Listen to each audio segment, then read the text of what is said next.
Cabin mate 24 hours study hall and work space mobile app download చేసుకుని ఇప్పుడే మీ cabin book చేసుకోండి.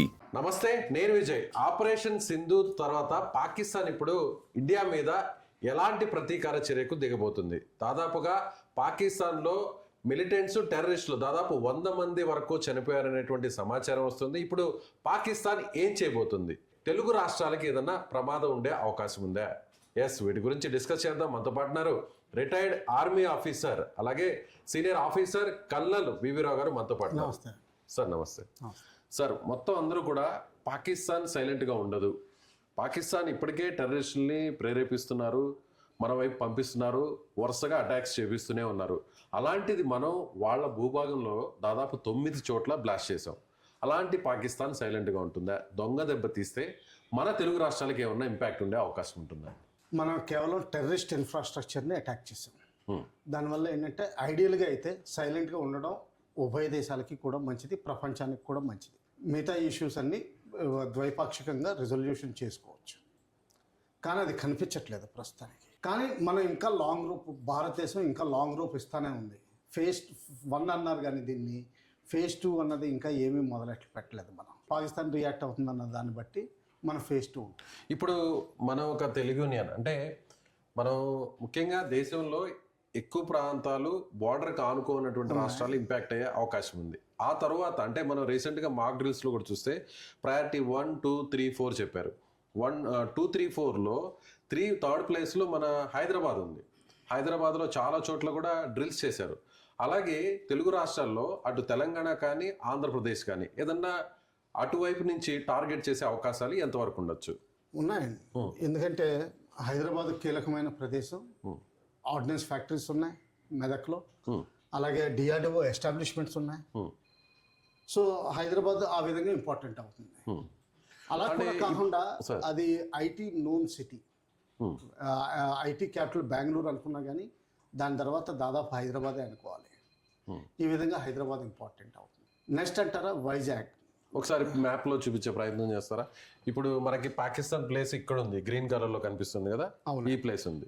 So ఇక్కడ నుంచి మన హైదరాబాద్ కానీ లేదంటే ఆంధ్రప్రదేశ్ కానీ చాలా దూరం ఉంటుంది. కానీ సాధ్యం అవుతుందా? ఇప్పుడు పాకిస్తాన్ ఈ ప్రాంతంలో ఉన్నప్పుడు ఇక్కడ మనకి తెలుగు రాష్ట్రాలు ఇక్కడ ఉన్నాయి. ఎయిర్ క్రాఫ్ట్ రావచ్చు, టెక్నికల్లీ ఎయిర్ క్రాఫ్ట్ రావచ్చు, మిసైల్స్ రావచ్చు. ఈ మిసైల్స్ సముద్ర తీరం నుంచి కూడా రావచ్చు. ఇంకా ఏంటంటే వాళ్ళకున్న స్లీపర్ సెల్స్, తర్వాత వాళ్ళకున్న ఆర్గనైజేషన్స్ వాడి లోకల్గా అటాక్ చేయొచ్చు. ఒక 5-6 ఏదైనా ఇన్స్టాలేషన్లో దూరి ఎయిర్ ఫోర్స్ స్టేషన్ పఠాన్కోట్లో చేసినట్టుగా చేయొచ్చు. అది కూడా ఉంది. ఆ విధంగా ఛాన్సెస్ ఎక్కువ. మిసైల్ ఫైర్ కొంచెం తక్కువ, ఎందుకంటే యాక్యురసీ అంత దొరకదు వాళ్ళకి. అంత లాంగ్ రేంజ్లో యాక్యురసీ దొరికే అవకాశం తక్కువ. తర్వాత ఎయిర్ క్రాఫ్ట్ వచ్చే అవకాశం తక్కువ, ఎందుకంటే బోల్డ్ అంత టెరిటరీ క్రాస్ చేసి మళ్ళీ తిరిగి వెళ్ళాలి. అంటే పాకిస్తాన్ నుంచి ఇటువైపు ఫైటర్ జెట్స్ రావాలంటే చాలా టైం పడుతుంది. తర్వాత వచ్చిన తర్వాత కూడా వెళ్ళాలి కదా. సో ఆ విధంగా కొంచెం ఛాన్సెస్ తక్కువ. సెకండ్ ఛాన్సెస్ మిసైల్స్, అది కొంచెం ప్రాబబిలిటీ ఎక్కువ. ఎందుకంటే వన్స్ ఫైర్ చేసిన తర్వాత ఇక్కడ ల్యాండ్ అయ్యే అవకాశాలు ఉన్నాయి. అంటే అంత టార్గెటెడ్ గా ఉన్నటువంటి లొకేషన్స్ మన తెలుగు స్టేట్స్ లో ఏమున్నాయంటారు? హైదరాబాద్, బేసికలీ హైదరాబాద్, వైజాగ్, దాని తర్వాత కొంతవరకు కాకినాడ, ఎక్కడైతే యాంఫిబియస్ ఎక్సర్సైజెస్ ఇవన్నీ చేస్తామో మన నేవీ. హోప్ ఐలాండ్ అని ఉంది కాకినాడ బయట, కాకినాడ అక్కడ ఎక్కువ ఎక్సర్సైజులు చేస్తాం. ఓకే. అలాగే అలాగే కాకుండా మన స్టేట్లో ఉన్న ఇంకా విఎస్విపిస్ అనుకుంటే ఇస్రో ఎస్టాబ్లిష్మెంట్స్ ఉన్నాయి. ఇస్రో, అవును. ఇప్పటికే మనం ప్రపంచ దేశాలన్నీ కూడా ఆశ్చర్యపడేలా మనం అక్కడి నుంచి రాకెట్స్ లాంచ్ చేస్తున్నాం.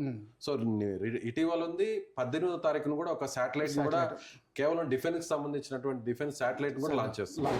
సో ఇప్పుడు ఇస్రోని కూడా ఒకవేళ టార్గెట్ చేసే ఛాన్స్ ఉంది.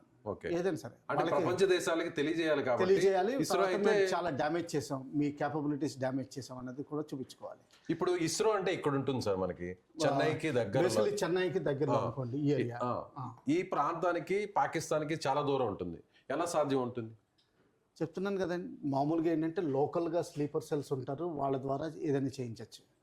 సీ ద్వారా ఏదైనా చేయించవచ్చు. సీ ద్వారా అయితే ఏంటంటే స్మాల్ ఆర్మ్స్ తీసుకురావాలి, బాంబ్ చేయడానికి అయ్యే అవకాశాలు తక్కువ. సో ఆ స్లీపర్ సెల్స్ని టెర్రరిస్టులని వాడి చేయొచ్చు. ఓకే, అంటే ఎక్కువ శాతం పాకిస్తాన్ గగనతలమైనా లేదంటే భూభాగం సాధ్యం కాదు. ఒకవేళ మన తెలుగు రాష్ట్రాలను టార్గెట్ చేయాలంటే కేవలం సీ ద్వారానే టార్గెట్ చేయొచ్చు. సీ ద్వారానే టార్గెట్ చేయొచ్చు. అలాంటి వెపన్స్ వాళ్ళ దగ్గర ఉన్నాయా సీ నుంచి అటాక్ చేయడానికి? ఉన్నాయండి. అంటే ఏంటంటే బేసికలీ బాంబేలో ఎలా చేశారో ఓ చిన్న మెయిన్ బోట్లో వచ్చి ఒక చోట దిగిపోయి చిన్న బోట్స్ తీసుకుని షోర్కి వచ్చి డైరెక్ట్గా అటాక్ చేసే అవకాశం ఉంది. వాళ్ళు మెషిన్ గన్స్ ఇవన్నీ తీసుకురావచ్చు, సబ్మెరీన్ తీసుకురావచ్చు. వాళ్ళ దగ్గర సబ్మెరీన్స్ ఉన్నాయి. ఓకే, సబ్మెరీన్స్ నుంచి ఫైర్ చేయొచ్చు మిసైల్స్. అది ఇప్పుడు సబ్మెరీన్ అన్నారు సార్, ఈ ప్రాంతంలో పాకిస్తాన్ ఉంది, ఇప్పుడు ఈ ప్రాంతంలో ఉంది, మనం ఇంకొక మ్యాప్ లో చూపిద్దాం. ఈ ప్రాంతంలో ఉంది సబ్మెరీన్స్. ఇప్పుడు ఇటువైపు నుంచి మన తెలుగు రాష్ట్రాల వైపు రావాలంటే చాలా టైం పడుతుందండి. ఈ కరాచీ, బేసికలీ కరాచీ ఏరియా, ఉమరా ఈ ఏరియాలో ఉన్నాయి. ఇక్కడి నుంచి మొత్తం చుట్టూరు మన వెస్టర్న్ ఫ్లీట్ని క్రాస్ చేసి ఇలా రావాలి. కానీ అటు రావాలంటే టైం పడుతుంది కదా. టైం పడుతుందండి. లేకపోతే మనకేం తెలుసు, ఒకవేళ ఆల్రెడీ దాక్కుని కూడా ఉండొచ్చు 1971 వార్లో చేసినట్టు. అంటే ఇప్పుడు ఇంకొక డౌట్ కూడా ఏంటంటే చైనా కూడా సపోర్ట్ చేస్తుంది. చైనా కూడా ఆల్రెడీ కొన్ని సబ్మెరైన్స్ ని కూడా అరేబియన్ సీలోకి పంపించింది అని చెప్తున్నారు. కరాచీలో ఒకటి లీజ్కి ఇచ్చిందని కూడా రిపోర్ట్ ఉందండి. పాకిస్తాన్కి అద్దెకి ఇచ్చినట్టు. సో దానివల్ల కూడా కొంత ఇంపాక్ట్ ఉండే అవకాశం ఉంది. కానీ అది పాకిస్తాన్ మ్యాన్ పవరే వాడాలి, కానీ జనరల్గా వాళ్ళు రిస్ట్రిక్షన్స్ పెట్టుంటారు చైనాది వాడకూడదని. ఒకవేళ సింక్ అయింది అనుకోండి, లేకపోతే మనం క్యాప్చర్ చేసామనుకోండి, వాళ్ళ టెక్నాలజీ అంతా రివీల్ అయిపోతుంది. ఒకవేళ వాళ్ళు అటాక్ చేయడానికి వచ్చినా కూడా దాన్ని మనం ఆపడానికి ఆ శక్తి సామర్థ్యాలు అయితే మన వైపు ఉన్నాయి. అటు సీ నుంచి చేసినా కూడా, లేదంటే ఎయిర్ స్పేస్ నుంచి చేసినా, ల్యాండ్ నుంచి చేసినా అంత ఈజీ అయితే కాదు. ఒకవేళ పాకిస్తాన్ మన వైపు ఉన్నటువంటి ప్రాంతం మీద అటాక్ చేయాలనుకుంటే దాన్ని వెంటనే నిరోధించేటువంటి టెక్నాలజీ మన దగ్గర ఉంది. మన దగ్గర ఉందండి. ఇప్పుడు సీలో అయితే ఎలా అటాక్ చేయొచ్చు, మనం అడ్డుకోవచ్చు? సీలో అయితే అండి మన కోస్ట్ గార్డ్ ఉంది. కోస్ట్ గార్డ్ వాళ్ళకి షిప్స్ ఉన్నాయి, అలాగే పెట్రోలియం బోట్స్ ఉంటాయి వాళ్ళ దగ్గర. తర్వాత వాళ్ళ దగ్గర గన్స్ అవి కూడా ఉంటాయి. ఏ మాత్రం సిగ్నేచర్స్, ఎలక్ట్రానిక్ సిగ్నేచర్ దొరికినా, ఇటువంటి అనుమానాస్పదమైనది లేకపోతే ఎటువంటి సస్పిషియస్ బోట్ దొరికినా వాళ్ళు వెంటనే సెట్ చేసి దాన్ని హాల్ట్ చేసి సెట్ చేసి అప్పుడు కానీ వదలరు. అవసరమైతే వాళ్ళకి అరెస్ట్ పవర్స్ కూడా ఉన్నాయి. వాళ్ళు అంతకుముందు చాలా చేశారు. ఒకప్పుడు ఆపరేషన్ స్వాన్ అని కూడా నడిపారు. ప్రస్తుతానికి ఉందో లేదో నాకు తెలియదు, కానీ వాళ్ళు వాళ్ళ ఓన్ డ్రిల్స్ ఉంటాయి. ఓకే, దానికి సపరేట్ ఫోర్స్ ఉంది. ఇంకా మెయిన్ ఏంటంటే మనం భయపడాల్సింది ఏంటంటే ఈ 0.5 ఉన్న ఫోర్స్ ఉంది చూసారా, అంటే ఉన్న స్లీపర్ సెల్స్, టెర్రరిస్టులు వచ్చి ఏదైనా చేయొచ్చు. అది మెయిన్ ఇంపాక్ట్ ఉంటుంది. సో డైరెక్ట్ గా కంటే కూడా ఇండైరెక్ట్ గా అటాక్ చేసే అవకాశాలు ఎక్కువగా ఉంటాయి. సో వాటిని అడ్డుకునేటువంటి శక్తి సామర్థ్యాలు కూడా మన వైపు ఉన్నాయి. కానీ ఏంటంటే అటాకర్ కాబట్టి అలాంటి చాయిస్ ఎక్కువ ఉంటుంది. మనకి చాయిస్ సెలెక్ట్ చేసుకోవాల్సి ఉంటుంది, అది కష్టం అవుతుంది. సో అందుకని చెప్పి మనుషులందరూ జాగ్రత్తగా ఉండాలి, అబ్జర్వ్ చేస్తూ ఉండాలి, రిపోర్టింగ్ చేస్తూ ఉండాలి, కమ్యూనికేషన్స్ ఓపెన్గా పెట్టుకోవాలి. ఇది చేయాల్సిన అవసరం ప్రతి పౌరుడికి దూరంలో ఉన్నా కానీ ఉందండి. సో ఫైనల్గా మీరేం చెప్తారు? సివిలియన్స్ అందరికి కూడా, ఇండియాలో ఉండే వాళ్ళందరూ కూడా ఎలా అలర్ట్గా ఉండాలి? ఆల్రెడీ గవర్నమెంట్ ఆఫ్ ఇండియా కూడా మాక్ డ్రిల్స్ని కండక్ట్ చేసింది. ఎలా వెంటనే అలర్ట్గా ఉండాలి, వెంటనే సేఫ్ ప్లేస్కి వెళ్ళాలనే దాని మీద కూడా డ్రిల్స్ చేసింది. మీరేం చెప్తారు as a senior army officer? Main అందరూ అబ్జర్వెంట్గా ఉండాలండి. ఏ మాత్రం తెలిసినా చేయాలి. ఇంకా లోకల్ డ్రిల్స్ అంటారా, అవి ఎలాగ ట్రైనింగ్ అవుతారు. ఈ మాత్రం జాగ్రత్తగా ఉండాలని. అలాగే ఇంకోటి చూడాల్సింది ఏంటంటే స్పిరిచువల్ ప్లేసెస్. ఎందుకంటే హిందూ ముస్లిం మతానికి డివైడ్ తీసుకురావాలని చూస్తున్నారు. మనకి కొన్ని మెయిన్ వరల్డ్ ఫేమస్ అంటే వరల్డ్ టాప్ స్పిరిచువల్ సెంటర్స్ ఉన్నాయి మన ఆంధ్రాలోను తెలంగాణలో కూడా. వాటిలో కూడా అటాక్ చేయొచ్చు. ఎందుకంటే అది ఇమ్మీడియట్ రియాక్షన్ వస్తుంది. కొండ మీద నుంచి కిందకి బస్సులు దిగాలంటేనే ట్రాఫిక్ జామ్స్ కింద అయిపోతాయి. ఇదంతా ప్యానిక్ క్రియేట్ చేస్తుంది. తర్వాత ఏదో అయిపోయిందని చెప్పి రూమర్స్ ఎక్కువ స్టార్ట్ అవుతాయి.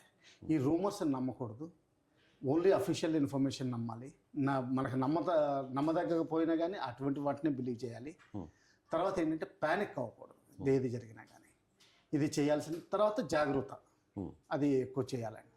Okay right sir, thank you. So ఇది senior retired army officer colonel V V Rao గారు చెప్తున్నట్టుగా ఖచ్చితంగా పాకిస్తాన్ అయితే మాత్రం దొంగ దెబ్బ తీయడానికి మాత్రం సర్వసన్నద్ధంగా ఉంటుంది. దాన్ని ఎదుర్కోవడానికి కూడా మన ఇండియన్ ఆర్మీ అన్ని రకాలుగా చాలా ప్రిపేర్డ్గా ఉందని ఆయన చెప్తున్నారు. అయితే ముఖ్యంగా సివిలియన్స్ అందరూ కూడా అలర్ట్గా ఉండాలి. ఎలాంటి ప్రమాదం వచ్చినా, ఏదైనా అనుమానం వచ్చినా కూడా ఇమీడియట్గా ఫోర్సెస్కి చెప్పాలి. స్థానికంగా ఉన్నటువంటి పోలీసుకు కూడా ఇన్ఫర్మేషన్ ఇవ్వాలని ఆయన చెప్తున్నారు. Thank you so much.